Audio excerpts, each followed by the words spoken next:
We stand here today. Pete was arrested at the Bastille, but not before giving them a voice. Oh, okay. Hey, it's Pete. Huh? Pete's been dead for 3 years. Give me that. What's wrong with you? Don't you know rotten bread causes hallucinations? Oh, but I'm so hungry. My stomach's on fire. It burns. Frankie and the veteran watch Pete, Tiraren, and Pierrette escort the king to the steps. Marie senses warmth as Pete passes her. Pete leads the graceful king up the steps. Tiraren and Pierrette follow them. At the top, Pete watches Pierrette take a pouch from the king's pocket. She hands it to Tiraren. When the king mounts the scaffold, the roll of drums stops, and he begins to speak. Fire!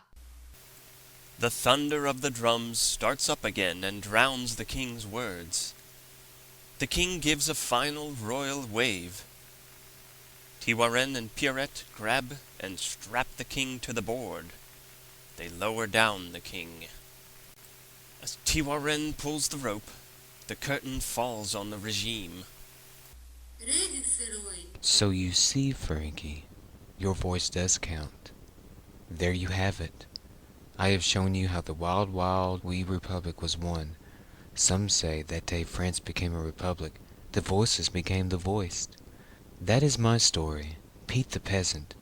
Your role as the listener plays as just an important role as the speaker. Why? Listeners learn and thus grow. Like the caterpillar. Like the caterpillar. After all, without listeners, to whom would you tell your story? Okay, so maybe there was a point. 4 points in me being here. What have I shown you? You've shown me faith, innocence, respect, and, And empathy. empathy. A bell rings 4 times. The orange 4 o'clock has bloomed. No! Oh, wait! Found him! Where in the revolution have you been? We've been looking all over for you. I thought I heard despotism. Have a nice catnap, did we? You are out of it.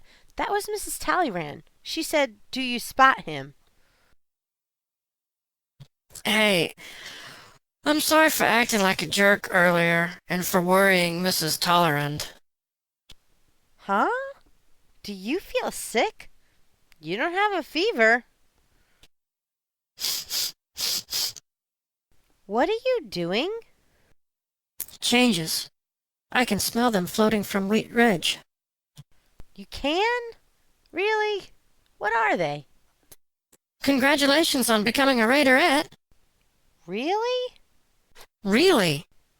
Thanks, Frankie. At school, I saw your name on the posted list. Who are the captains?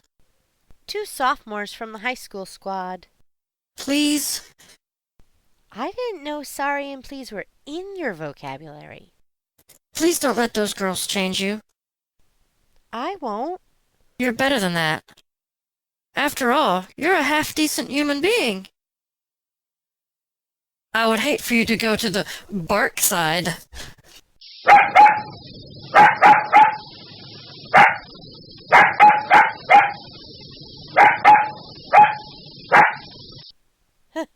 Thanks a lot. You're most welcome. You know, remember when your parents divorced? Yeah, although I'm surprised that you remembered. Milo helped you through it when no one else would. Those girls weren't around. By the way, who names their kid Milo? Frankie?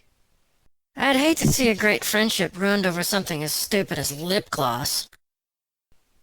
Me too. What's with the kids mooing? Brittany Ann began it. Her father is French-Canadian. He mistakenly told her that Milo means Jersey. The girls want to be Brittany Ann. The boys want to be with her. Her mother is an Olympic gymnast, so she loves to tell people. The apple doesn't fall far from the tree. What's come over you? Pardon me for saying so, but you're nice. The French Revolution. Huh? A great wise man, Pete the peasant, showed me a few things. Oh?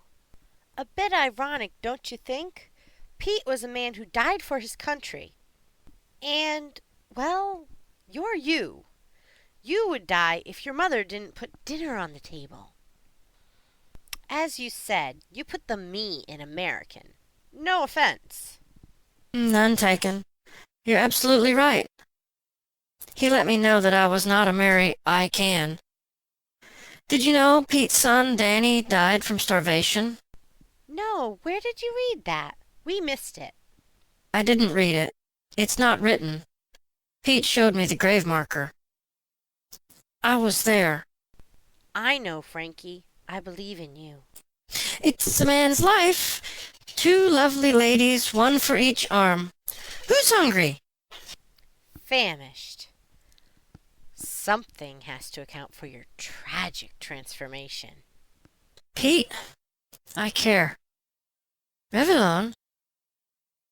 That's my mother's maiden name. My gentle good fellows, the firebrand departs with mellow heart and maidens fair. See now how the orange 4 o'clock embracing the warm afternoon light opens. Pete returns once more to his place aside the fire, and all is still once more. The amber light, once cold, burns bright. If these folks have you offended, pardon, and 'twill soon be mended. I leave you with these words from my country cousin, Puck, once upon a midsummer. And, as I am an honest Pan, now to escape the serpent's tongue, we will make amends ere long, else the Pan a liar call. So good night unto you all. Give me your hands, if we be friends, and Frankie shall restore amends.